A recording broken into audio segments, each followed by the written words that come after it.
Assalamualaikum warahmatullahi wabarakatuh. Nama saya Nada, NIM 21110200511, Prodi Ilmu Kesejahteraan Sosial, Fakultas Dakwah dan Komunikasi, Universitas Islam Negeri Sunan Kalijaga. Video ini dibuat guna memenuhi tugas ujian akhir semester mata kuliah Islam dan Sains. Di sini saya akan merefleksi kembali materi-materi yang sudah dipresentasikan oleh 11 kelompok pada saat mata kuliah Islam dan Sains. Yang pertama, latar belakang sains dan agama. Sains Islam merupakan segala disiplin ilmu yang memiliki kaitan utama dengan sumber agama Islam, yakni Al-Quran dan Hadis. Sains Islam secara khusus dapat didefinisikan sebagai aktivitas yang berpedoman kepada Islamic worldview, ilmu pengetahuan yang seharusnya memiliki prinsip pengetahuan. Ciri khas Islamic science adalah amaliyah. Hubungan antara sains dan agama diibaratkan sebagai isi dan buku, memiliki peranan penting dalam membina peradaban manusia, dan sains merupakan wujud keingintahuan manusia terhadap alam dan lingkungannya yang dihasilkan melalui pemikiran manusia. Materi selanjutnya yakni materi kelompok 2, yaitu integrasi ilmu pengetahuan. Menurut Kunto Wijoyo, integrasi ilmu tidak hanya sekedar menggabungkan ilmu agama dan ilmu umum, akan tetapi lebih dari itu, integrasi ilmu merupakan upaya untuk menyatukan ilmu yang bersumber dari wahyu. Ilmu umum merupakan hasil penemuan dari pemikiran manusia. Integrasi ilmu pengetahuan merupakan sebuah upaya untuk menyatukan ilmu agama yang bersumber dari wahyu dan ilmu umum sebagai temuan hasil pemikiran manusia dengan latar belakang adanya dualisme keilmuan yang pada akhirnya melahirkan dikotomi sistem pendidikan. Tujuan dari adanya integrasi antara ilmu Islam dan sains adalah supaya tidak ada lagi dikotomi antara kedua ilmu yang dikaji itu. Contoh pada penerapan pembahasan ini ialah kita temui di Universitas Islam Negeri Sunan Kalijaga, kita mempelajari mata kuliah nilai etika pekerja sosial. Namun pada isi mata kuliah atau kurikulum materi tersebut, kita juga menemukan nilai-nilai Islam yang diajarkan dan digabungkan dengan materi etika pekerja sosial itu sendiri. Adapun yang ketiga ialah kelompok 3 yang merupakan kelompok saya sendiri. Kelompok 3 mengambil materi objek kajian Islam dan sains. Objek kajian Islam dan sains meliputi dua objek, yakni objek ontologi dan objek aksiologis. Objek ontologi adalah ilmu yang membicarakan hukum filsafat, yang mana objek kajian ontologi ini mencakup logika, metafisika, kosmologi, teologi, antropologi, etika, estetika, filsafat pendidikan, dan filsafat hukum. Pada objek kajian ontologi terdapat 5 aliran, yakni aliran idealisme, monoisme, dualisme, aliran eksistensialisme, dan aliran realisme. Yang kedua, objek kajian aksiologis, yakni landasan objeknya yang menggunakan ilmu dalam kehidupan manusia sehari-hari, yang berhubungan juga dengan akal pikiran dan nilai-nilai. Objek kajian ini juga meliputi aliran filsafat seperti ontologi tadi, yakni pragmatisme, realisme, dan hedonisme, serta intuisionisme. Jadi yang selanjutnya adalah materi kelompok 4, integrasi keilmuan antara sains dan Islam. Integrasi merupakan satu penggabungan atau penyatuan yang menjadi kesatuan yang utuh, dan dapat disederhanakan juga sebagai integrasi keilmuan ini juga sebagai keterpaduan secara nyata antara nilai-nilai agama dengan ilmu. Integrasi keilmuan dibagi menjadi dua, yakni integrasi ontologis, yang biasanya integrasi ontologis ini bersumber kepada rasionalisme dan empirisme. Integrasi ontologis yang dimaksud di sini ialah sumber ilmu pengetahuan yang membahas tentang hakikat yang ada, termasuk hakikat ilmu pengetahuan sebagai suatu realitas. Yang kedua, integrasi aksiologis. Integrasi aksiologis mencakup moral, perilaku, tindakan manusia berdasarkan keindahan, kebahagiaan, dan penilaian tentang baik dan buruk dalam masyarakat yang berpemikiran aksiologis. Pemikiran aksiologis ini berasal dari pemikiran manusia yang menyatakan bebas nilai dan manusia yang berpikir bahwa tidak ada ketetapan bebas nilai. Dan yang selanjutnya materi dari kelompok 5, yakni konsep integrasi keilmuan. Adanya kemunculan integrasi keilmuan dilatar belakangi oleh adanya dualisme atau dikotomi. Dikotomi yang dimaksud di sini keilmuan antara ilmu umum dengan ilmu agama yang pada akhirnya melahirkan dikotomi sistem pendidikan.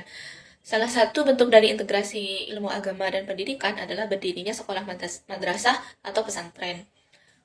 Prinsip dasar integrasi ilmu agama ialah tauhid. Konsep tauhid diambil dari kalimat konvensional Islam, yakni la ilaha illallah, tiada Tuhan melainkan Allah. Sementara prinsip pendukungnya yaitu inklusivitas atau menempatkan diri ke dalam cara pandang orang lain, dialogis, relevansi, objektivitas, kebenaran, keadilan, istislah, dan holistik. Metode integrasi keilmuan yaitu menjadikan Al-Quran dan hadis sebagai sumber ilmu, Pengetahuan memperluas materi kajian agama Islam dan menghindari dikotomi ilmu. Materi selanjutnya, materi dari kelompok 6, urgensi ilmu Islam dan sains.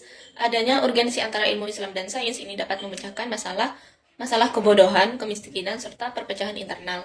Maka dari itu, adanya urgensi ilmu Islam dan sains ini ketika seseorang berbuat baik atau beramal tanpa ilmu, tidak akan bisa mengarahkannya kepada amal atau ibadah yang benar. Ibarat seseorang yang berilmu lebih utama dibandingkan dengan seseorang yang ahli ibadah tapi tidak berilmu. Kriteria ilmu yang bermanfaat menurut Gulen adalah ilmu yang ditunjukkan untuk mendekatkan diri kepada Allah sebagai bentuk pengabdian kepadanya. Materi yang selanjutnya yakni materi kelompok 7, pandangan Islam terhadap ilmu agama dan sains.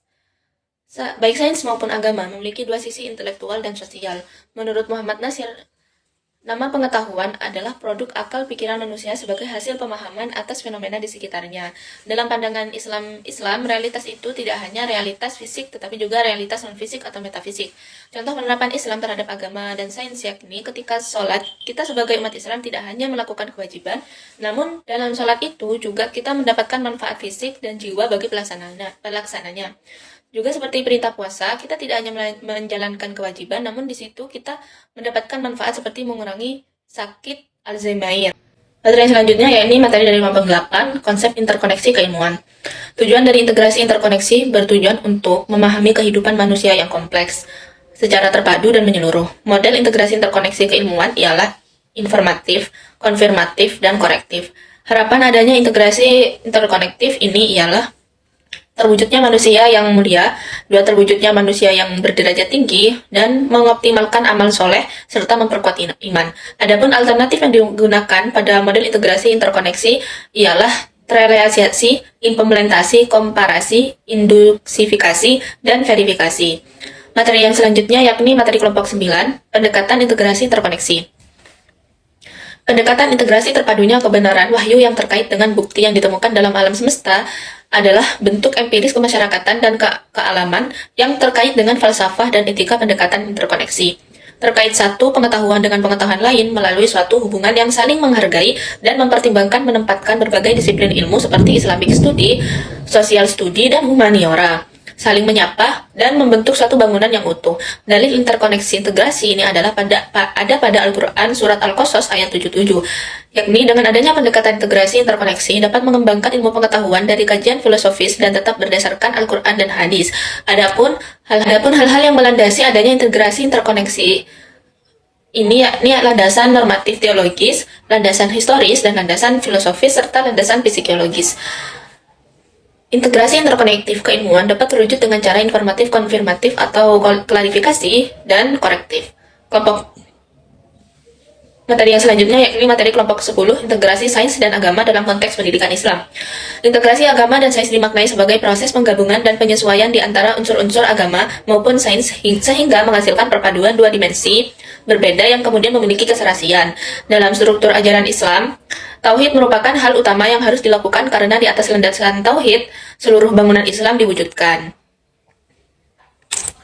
Kaitan antara integrasi agama dan sains ialah Islam membutuhkan sistem pendidikan yang disebut dengan interdisiplin sains. Dalam Islam, dengan demikian pendidikan Islam dapat mewujudkan ilmuwan-ilmuwan, teknologis, dan insinyur dengan nilai-nilai ilmu pengetahuan dan nilai-nilai Islam. Pendidikan Islam tidak hanya berkepentingan untuk menghasilkan seseorang kiai, namun juga bisa menghasilkan seorang ilmuwan.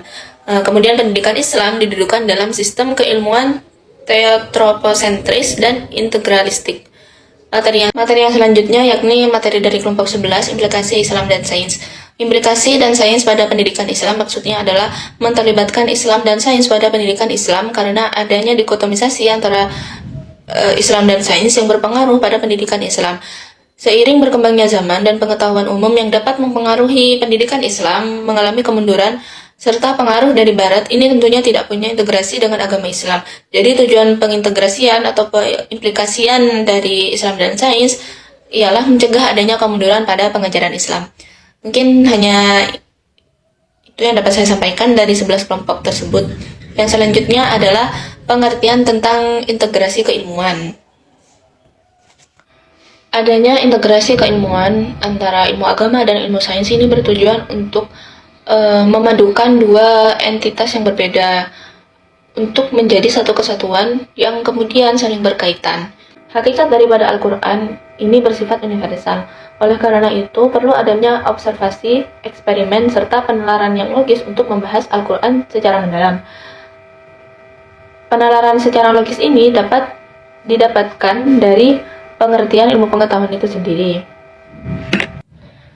Begitulah yang dapat saya sampaikan. Kurang lebihnya mohon maaf. Wassalamualaikum warahmatullahi wabarakatuh.